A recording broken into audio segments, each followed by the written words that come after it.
साधारणपणे कालची जी GST council होती ती देशाच्या आणि देशातल्या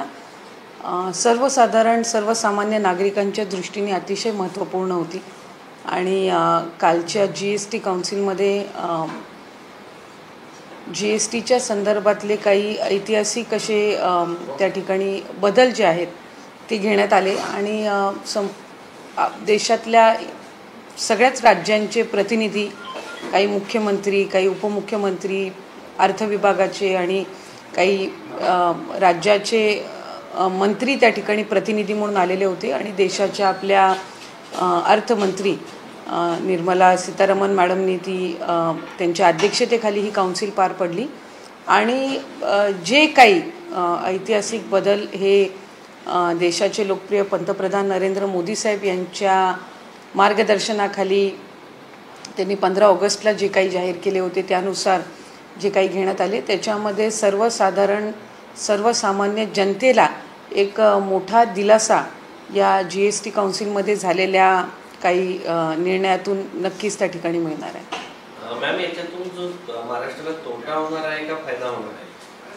नाही, साधारणपणे जो काही GST किंवा कराच्या संदर्भातलं जो काही निर्णय घेण्यात आलेला आहे, आधी जे कराचे टॅक्सचे जे 5 GSTचे जे 5 स्लॅब्स होते ते कमी करून एक चांगल्या पद्धतीची एक स्ट्रीमलाईन करण्यात ते आलेलं आहे आणि ते स्ट्रीमलाईन करत असताना म्हणजे अगदी उदाहरण द्यायचं तर शेतीच्या दृष्टिकोनातून आपल्या जी काही खतं आहेत त्याच्यावर लागणारा कर हा 5%, पण त्याच्या खत बनवण्यासाठी लागणारे जी काही त्या ठिकाणी जे काही वस्तू असतात किंवा त्याच्यामध्ये जे काही रॉ मटेरियल लागतं त्याच्यावर लागणारा कर हा 18% होता।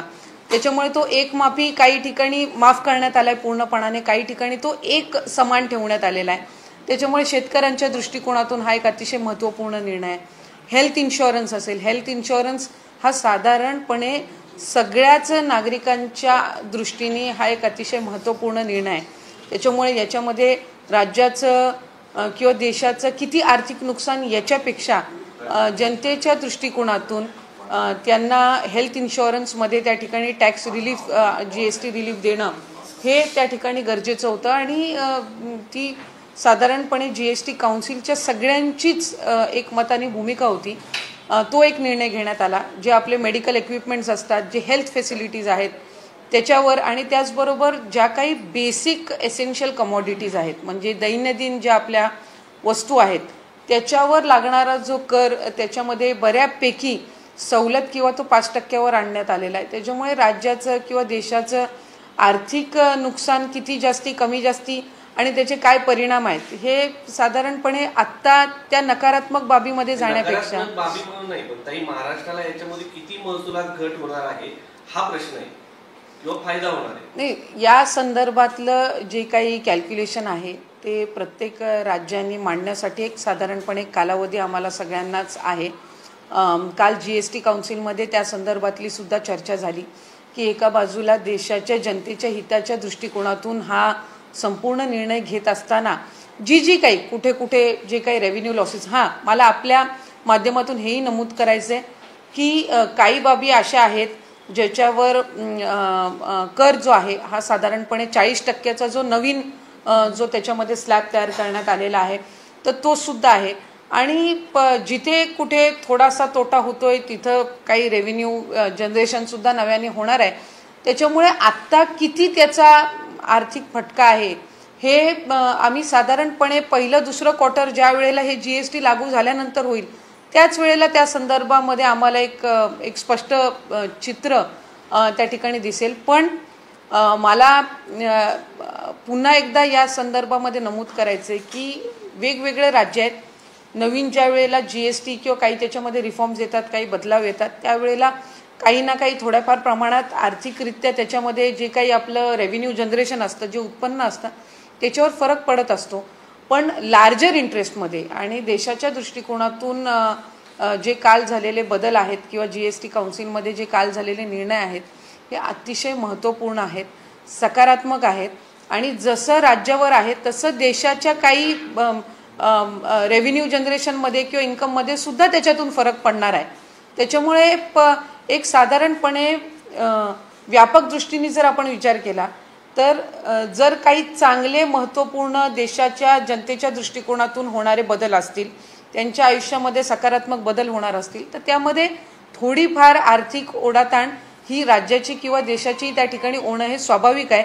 पण आम्ही सगळ्यांनी यामध्ये जनतेचा लार्जर इंटरेस्टचा त्या ठिकाणी विचार केलेला आहे. काही राज्यांनी याला विरोध केलेला आहे. काही राज्यांनी म्हटलेले आमची महसुली तूट भरून काढण्याची जबाबदारी केंद्राची आहे.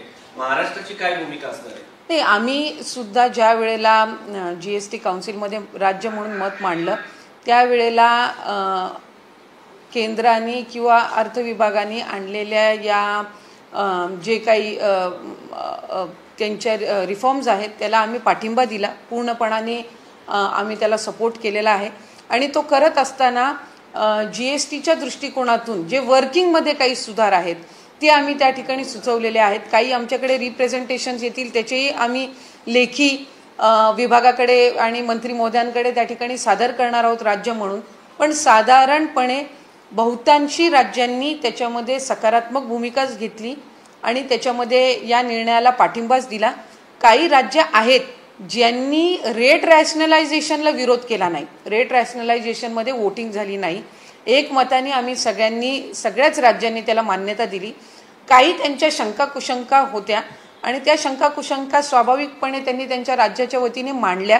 पण ते मांडत असताना रेट रॅशनलायझेशनला कुठेही त्यांनी विरोध केला नाही. मॅम, तुम्ही 40%चा जो स्लॅब सांगितला त्याच्या कमाई अनुसार किंवा प्रॉफिटेबल लेवलवर आपण बघितलं तर 40,000 कोटींचा कुठे ना कुठे कमाई होणार देशाला. तसंच नुकसान जे GST स्लॅब कमी झालं त्याच्यामुळे झालं ते 90,000 कोटींपेक्षा जास्त आहे. तर हा जो डिफरन्स आहे ते पब्लिक इंटरेस्टच्या नावाखाली परवडणारा आहे का देशाला? कारण की इकॉनॉमिकल स्ट्रेस, फायनान्शियल स्ट्रेस मोठ्या प्रमाणावर आहे आणि लोक म्हणजे विरोधक सांगा किंवा काही लोकांचं हे सांगणं आहे की it is more of a political game. कारण मग इतक्या स्लॅब्स आणले का गेले? मग हे कटच करायचं म्हणजे तुम्ही यू टर्न घेतला तुमच्या डिसिजन्सला.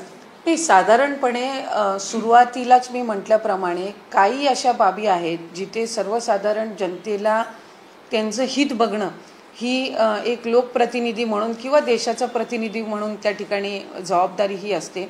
आणि जो काही स्लॅब्समध्ये वाढ झालेली आहे, काही तर मूलभूत ज्या गरजा आहेत लोकांच्या ज्याच्यामध्ये त्यांना रिलीफ देणं गरजेचंच होतं. एक गोष्ट आपण सगळ्यांनी आपल्या सगळ्यांच्या लक्षात असेल की ज्या वेळेला GST लागू झालं 2017-18 त्यावेळेला सुद्धा बऱ्याच जणांनी सकारात्मक आणि बऱ्याच जणांनी नकारात्मक भूमिका मांडल्या होत्या.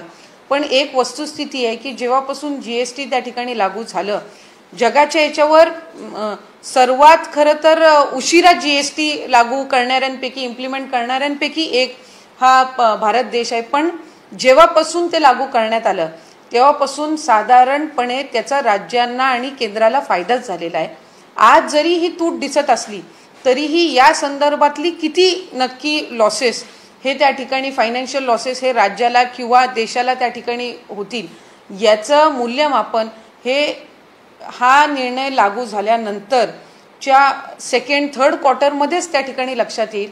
कारण याचे पडसाद कशा पद्धतीनं हे स्लॅब्स तिकडे लागू झाल्यानंतर उमटतात याचं कॅल्क्युलेशन किंवा त्याचं मूल्यमापन करण्यासाठी साधारणपणे 2-3 क्वार्टर्स तरी निश्चितपणाने त्या ठिकाणी म्हणजे तो तितकासा कालावधी तर नक्कीच त्याच्यामध्ये लागणार आहे.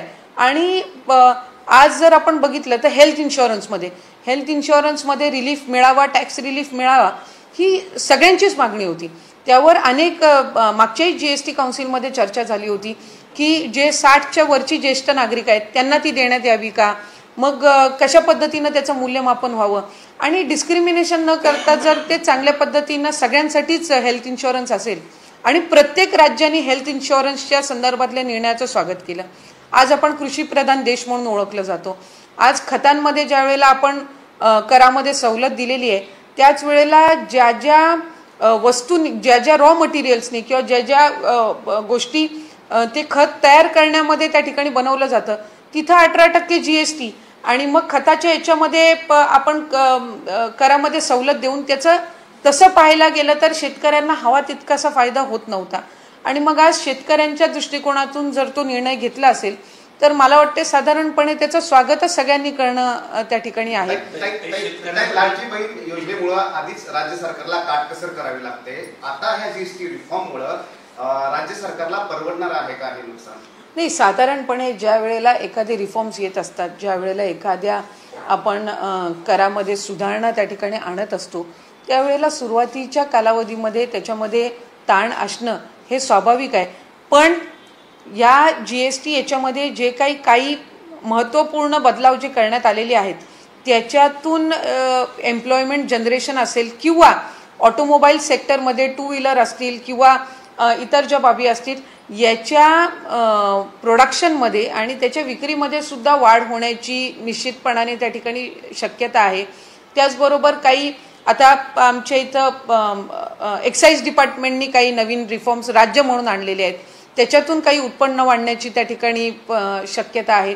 आणखीन काही बाबी आहेत. त्याच्यामुळे ज्या वेळेला एका बाजूनी नुकसान होत असतं त्यावेळेला राज्य म्हणून किंवा केंद्रसुद्धा हे त्या एका बाजूला हे नुकसान होत असताना त्याचं भरपाई ही कशा पद्धतीनं करायची याचे मार्ग काढत असतात. त्याच्यामुळे महाराष्ट्र राज्य म्हणून पण मुख्यमंत्री देवेंद्र फडणवीस साहेब, उपमुख्यमंत्री शिंदे साहेब असतील, अर्थ व नियोजन मंत्री उपमुख्यमंत्री अजितदादा असतील, यांनी सुद्धा या संदर्भातला आढावा घेतलेला आहे आणि सगळ्या बाबींचा आढावा घेऊनच महाराष्ट्र राज्याने त्या ठिकाणी काल जीएसटी काउन्सिलमध्ये राज्य म्हणून पाठिंबा या सर्व बाबींना दिलेला आहे. त्याच्यामुळे त्या संदर्भातली निश्चितपणाने जी काही उपाययोजना आहे ती राज्य म्हणून आम्ही पुढच्या कालावधीमध्ये करू. तुम्ही कोणते मुद्दे महाराष्ट्राचे म्हणून त्या ठिकाणी मांडलेले आहेत?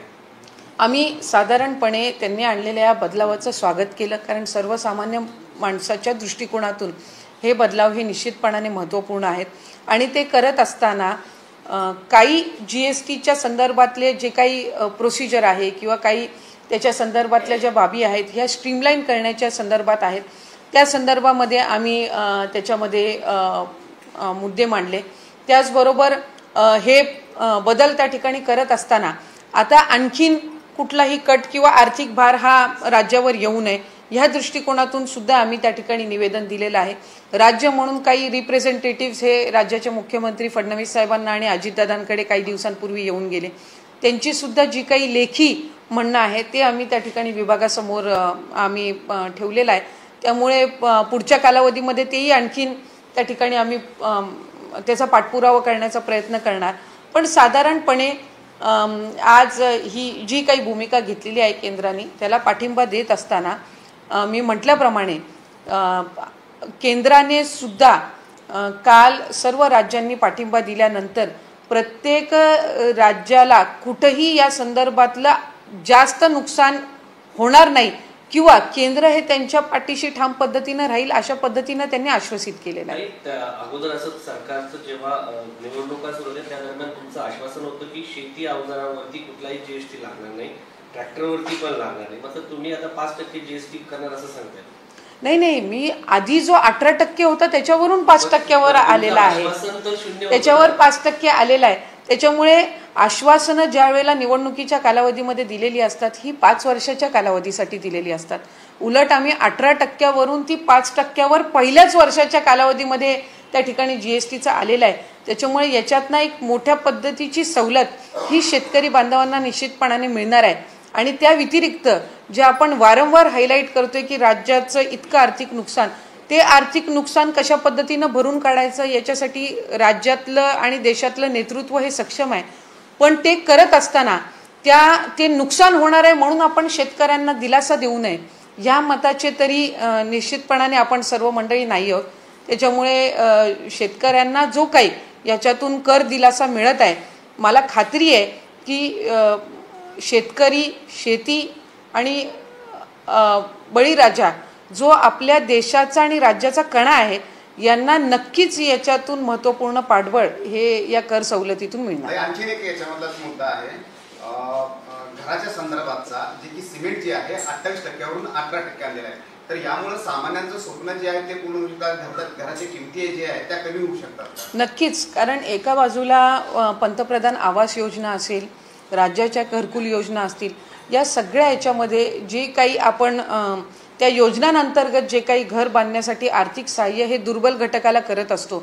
मला खात्री आहे की याच्यातून त्यांनाही दिलासा आहे आणि सर्वसामान्य माणसं ज्यांचं घराचं स्वप्न असतं तेही ज्या वेळेला त्याला एक या करामध्ये बदल करून आणि त्या करामध्ये सवलत देऊन निश्चितपणाने त्यांच्या या स्वप्नाला पाठबळ देण्याचं काम हे केंद्र शासनाने आणि राज्य शासनाने केलेलं आहे.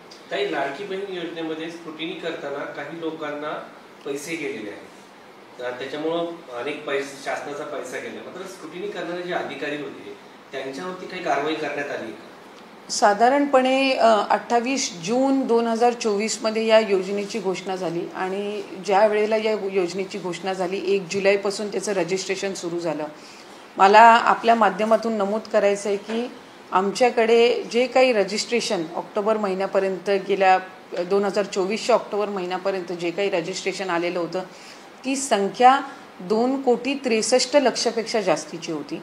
आणि आम्ही प्रत्येक विभागाला, कारण महिला व बालविकास विभाग म्हणून आम्हाला कृषी विभाग असेल, आपलं सामाजिक न्याय विभाग असेल, त्याचबरोबर माहिती तंत्रज्ञान विभाग असेल किंवा इतर जे काही विभाग आहेत त्यांचा ॲक्सेस किंवा त्यांचा डेटा ॲक्सेस असण्याचं काही कारण नाही, कारण प्रत्येक विभागाकडे आपापला डेटा असतो आणि इतर विभागांचा जो डेटा असतो तो त्यांना त्यांच्याकडून रिक्वेस्ट करून तो मागवून घ्यावा लागत असतो आणि मग त्या पद्धतीनं तो इम्प्लिमेंट करावा लागत असतो. आम्ही साधारणपणे सगळ्याच विभागाकडून, अन्न व नागरी पुरवठा विभागासहित सगळ्या विभागांकडून त्या संदर्भातला डेटा हा मागवण्यात आला. आम्हाला डिसेंबर एंड जानेवारी महिन्यामध्ये कृषी विभागाकडून नमो शेतकरी योजनेचा डेटा मिळाला. त्याच्यामध्ये साधारणपणे आपण जर बघितलं तर सुरुवातीपासूनच लाडकी बहीणचे जे काही निकष आहेत ते त्याच्यामध्ये नमूद करण्यात आलं होतं की आपण एका वेळेला एका शासकीय योजनेचा लाभ घेऊ शकतो ज्याचा लाभ 1500पेक्षा जास्ती असेल, म्हणजे 1500पेक्षा कमी असणार नाही.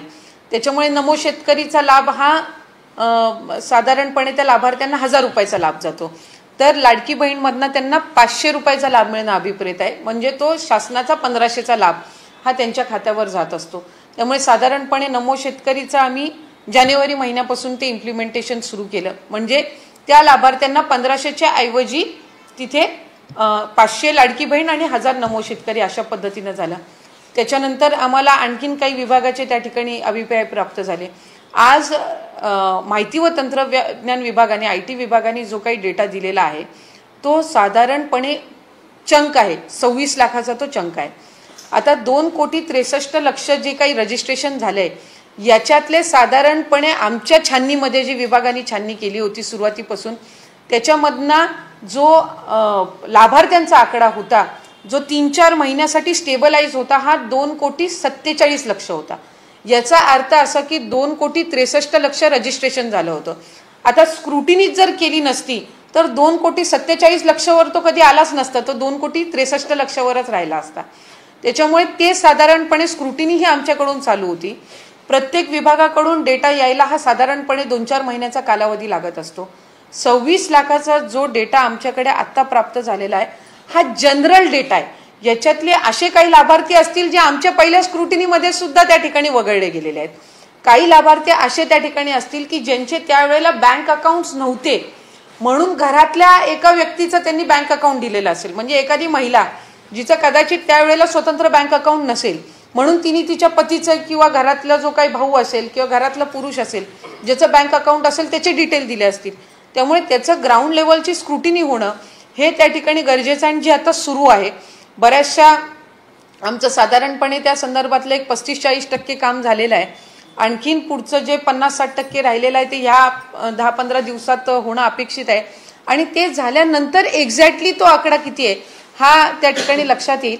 त्याच्यामध्ये सरकारी काही काम करणारे आहेत या संदर्भात तर राज्यांनी भूमिका घेतलेलीच आहे की त्यांच्याकडनं जो काही लाभ गेलेला आहे तो चलान त्या ठिकाणी हे करून तो ट्रेजरीमध्ये राज्याच्या तिजोरीमध्ये तो जमा होणार. त्यामुळे अशा काही ज्या उपाय त्या संदर्भातल्या भूमिका आहेत किंवा निर्णय आहेत ते घेतलेले आहेत. या 26 लाखाच्या संदर्भातली सविस्तर स्क्रुटिनी झाल्यानंतर राज्याचे मुख्यमंत्री आणि दोन्ही उपमुख्यमंत्री मंत्रिमंडळ हे त्या संदर्भातला योग्य तो निर्णय घेईल.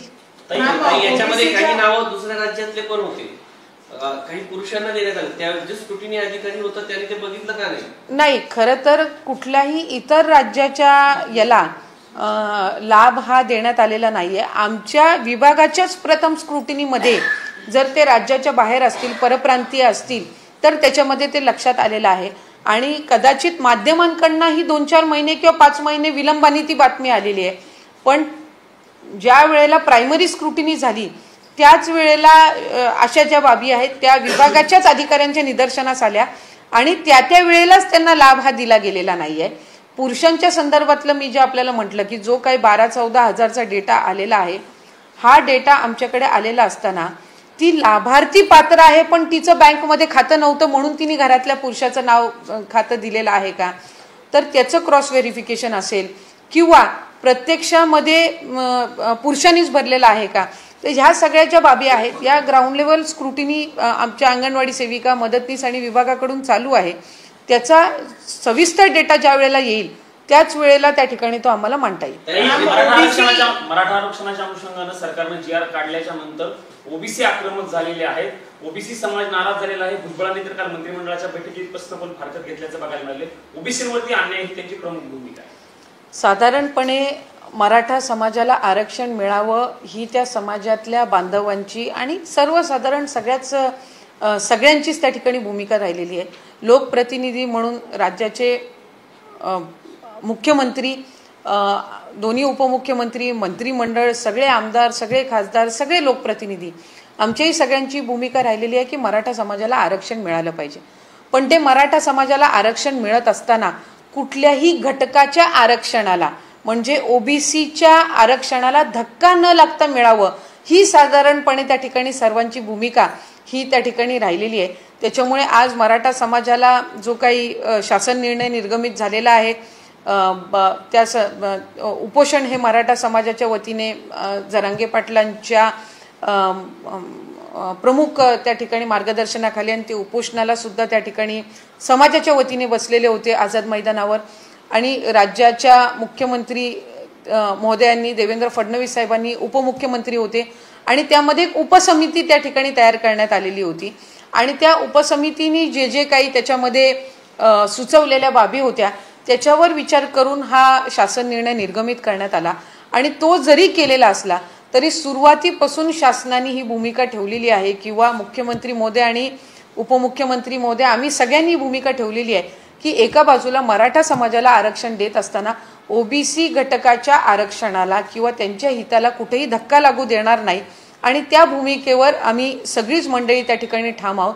ओबीसी घटकावर अन्याय होणार नाही मराठा समाजाला आरक्षण देत असताना याची दक्षता हे महायुतीचं सरकार नक्कीच घेत आहे. साधारणपणे भुजबळ साहेब हे गेल्या अनेक वर्षांपासून ओबीसींच्या संदर्भातले जे विविध प्रश्न आहेत ते अतिशय अग्रेसरपणाने आणि त्या संदर्भामध्ये एक भूमिका ही ठामपणे नेहमीच त्यांनी मांडलेली आहे.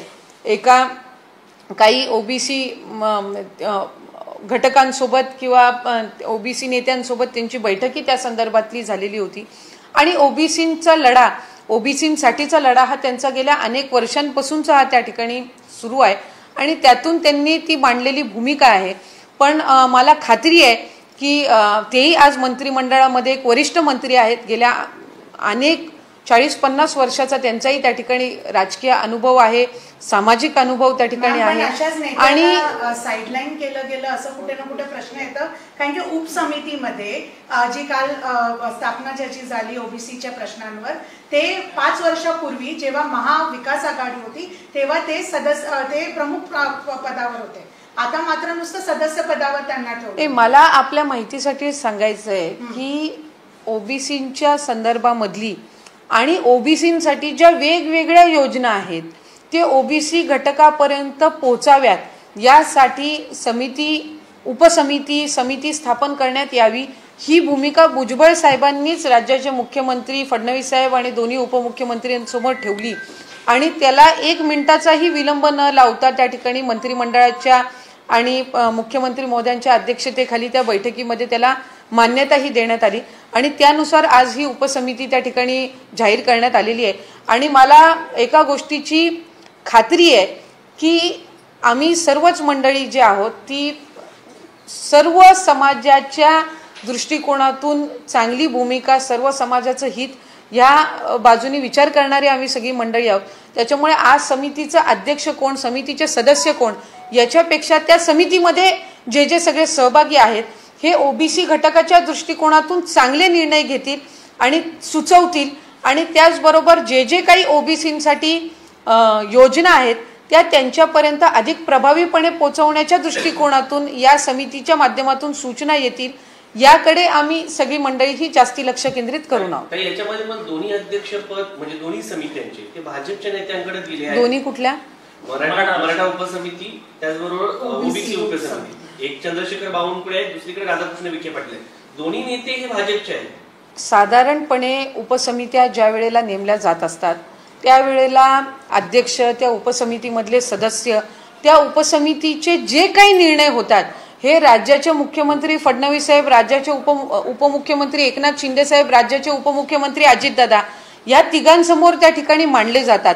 या तिघांच्या सूचना त्याच्यामध्ये आणखीन ऍड होत असतात आणि मग त्याच्यातनं त्या उपसमितीने दिलेल्या सूचना त्याचे अंमलबजावणी किंवा त्या संदर्भातल्या आणखीन काही त्याच्यामध्ये बाबी समाविष्ट केल्या जात असतात. त्याच्यामुळे उपसमिती ही ज्या काही त्याच्यातनं निकष किंवा जे काही त्याच्यातनं निर्णय किंवा सूचना येतील याचा तो जो संपूर्ण प्रस्ताव आहे हा या तिन्ही नेतृत्वांच्या समोर ठेवला जात असतो. त्याच्यामुळे प्रत्येक पक्षाचे जे तिथं नेतृत्व बसलेले आहेत ते पक्षाच्या वतीने किंवा त्यांच्या भूमिका हे मांडत असतात आणि त्यानुसार त्याच्यामध्ये सुधारणा होत असते.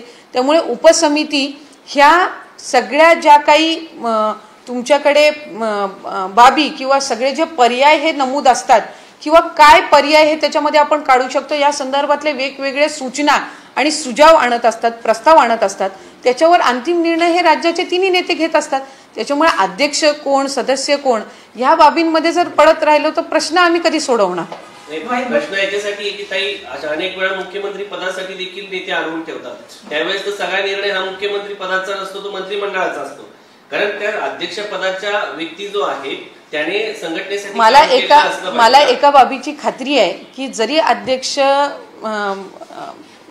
कुणी बसलेले असले तरी ते अध्यक्ष बसलेले असताना ते समितीचे जेवढे सगळे सदस्य आहेत यांनी दिलेल्या सूचना त्याचा अंतर्भाव हा शेवटच्या अंतिम प्रस्तावामध्ये केला जात असतो. आज जरी बावनकुळे साहेब त्या समितीचे अध्यक्ष म्हणून असतील तरी माझी खात्री आहे की भुजबळ साहेब ज्यांचा प्रदीर्घ त्या समाजाच्या साठी त्या घटकासाठीचा अनुभव आहे त्यांचे सगळे प्रस्ताव, त्यांच्या सगळ्या सूचना घेतल्याशिवाय काही तो अंतिम निर्णय घेण्यात येणार नाहीये. त्याच्यामुळे या सगळ्या नकारात्मक बाबींकडे विचार करण्यापेक्षा त्याचा एक साधारणपणे व्यापक विचार हा महायुतीचं सरकार म्हणून आम्ही करत आहोत की एका बाजूला मराठा समाजाला आरक्षण देत असताना जो त्यांचा अधिकार आहे, जी त्यांची गेल्या अनेक वर्षांपासूनची मागणी होती आणि आमची सगळ्यांची भुजबळ साहेबांसहित कधीही अशी भूमिका नाही मांडली की मराठा समाजाला आरक्षण देऊ नका. आमच्या सगळ्यांची नेहमी हीच भूमिका राहिली की मराठा समाजाला आरक्षण मिळालं पाहिजे. ते आरक्षण मिळत असताना ओबीसी घटकाला किंवा इतर घटकाला कुठल्याही पद्धतीनं त्यांना धक्का लागू नये किंवा त्यांच्यावर अन्याय होऊ नये ही साधारणपणे भूमिका आहे. पण तुम्ही या सगळ्या बैठकीला तुम्ही स्वतः उपस्थित आहेत. अजित पवार कुठे आहेत? अजित पवार अर्थमंत्री आहेत. त्या सगळ्या मराठा आरक्षणाच्या मुद्द्यावरती पण ते पुढे येताना पाहायला मिळाले नाही, बोलताना मला वाटते आपल्या थोडं ह्याच्यामध्ये माहितीचा अभाव असेल. जी मराठा आरक्षणाच्या संदर्भातली जी प्रमुख बैठक राज्याचे मुख्यमंत्री यांच्या अध्यक्षतेखाली झाली त्याच्यामध्ये अजितदादा सुद्धा त्या बैठकीला होते. त्या बैठकीला एकनाथजी शिंदे साहेब सुद्धा होते आणि या उपसमितीने जो प्रस्ताव ठेवला तो प्रस्ताव ठेवत असताना त्याला मान्यता देत असताना त्याच्यामध्ये आणखीन सूचना देत असताना दादांसहित इतर म्हणजे राज्याच्या मुख्यमंत्र्यांसहित दोन्ही उपमुख्यमंत्री सुद्धा त्यामध्ये सहभागी होते. मराठा आरक्षणाच्या दृष्टिकोनातून तिथले जी काही काल परवाच शासन निर्णय हा निर्गमित झालेला आहे तिथपर्यंत दादाही त्या ठिकाणी मुंबईतच होते. तेही त्या ठिकाणी सगळ्या या बाबीवर त्या सगळ्या परिस्थितीवर लक्ष ठेवून होते. आज राज्याच्या वतीने जीएसटी काउन्सिलमध्ये साधारणपणे गेल्या 3 जीएसटी काउन्सिल जे असतील त्याच्यामध्ये राज्याच्या वतीने त्या ठिकाणी मी आलेली आहे. त्याच्यानंतर ज्या काही मंत्र्यांच्या ज्या काही समित्या गठीत करण्यात येत असतात मुख्यमंत्र्यांच्या अध्यक्षतेखाली म्हणजे ग्रुप ऑफ मिनिस्टर्सच्या त्याच्यामध्ये सुद्धा राज्याच्या वतीने मी भूमिका मांडलेली आहे आणि राज्याचे मुख्यमंत्री देवेंद्र फडणवीस साहेब असतील, उपमुख्यमंत्री अजितदादा असतील किंवा एकनाथजी शिंदे साहेब असतील ज्या ज्या वेळेला आम्ही GST काउन्सिलमध्ये राज्याच्या वतीने भूमिका मांडतो त्यावेळेला त्या संदर्भातली जे काही भूमिका आहे किंवा जे काही आमचं सादरीकरण आहे ते ह्या तिन्ही नेते मंडळींकडे सादर केल्यानंतर त्यांच्या सूचना केल्यानंतरच केलं जात असतं.